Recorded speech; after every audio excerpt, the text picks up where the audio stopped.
Be sure to follow my Twitter account at 90sbabygamer.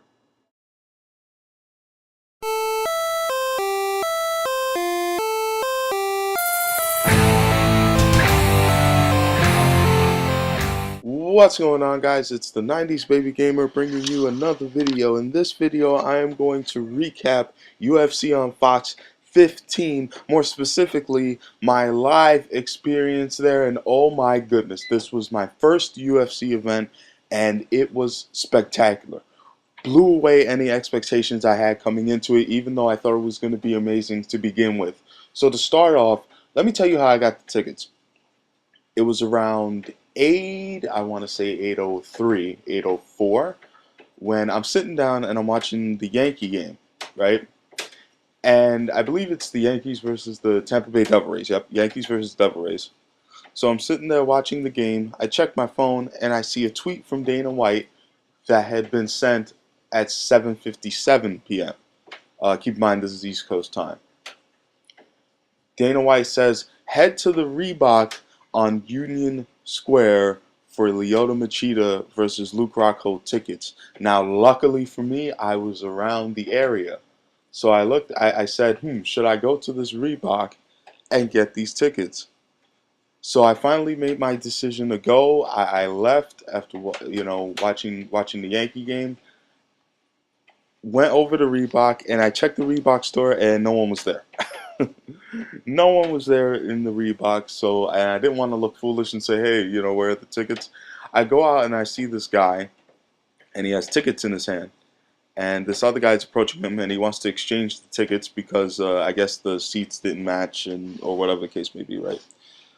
So I looked at the guy and I said, are you the guy selling tickets? He said, yes, I am. And I just, couldn't believe that moments later I had 4 tickets in my hand to go to Rocco versus Machida at the Prudential Center in New Jersey. I was just floored. So that's how I got the tickets. But, going into the arena, we missed most of the first prelim fight, but from what I heard, it wasn't that great. So, you know what? It's whatever. We went to section 216, and we were pretty high up, but it was still a good view. While Jim Miller, the last round of Jim Miller's fight, where he was getting pretty much controlled for most of the fight, losing a grappling match, surprised me. But hey, the guy's young, so I can't remember his name. I think it's Darish or something like that. Anyway, so then a Prudential Center worker goes up to us and said, "Do you guys want to be upgraded?" So we went from section 216 all the way down to section 7. We were right where the entrances were taking place. It was incredible. The atmosphere was amazing. Absolutely amazing. Of course there were a lot of drunk people, but nobody started any problems with myself or the people I was with. So it was just a phenomenal experience from the first match on. So let me just break down for you the matches here one by one. Paige Van Zant versus Felice Herrig.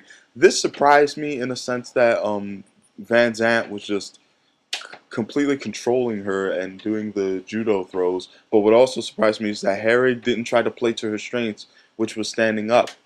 And instead of wanting to stand up, she played the grapple match, which she was going to get dominated by Paige Van Zant if she played that game. Instead of playing to her strengths, she, played to her weaknesses, which was a huge mistake, and Van Zant ended up capitalizing on it. Van Zant is extremely popular. Extremely popular. People love Paige Van Zant.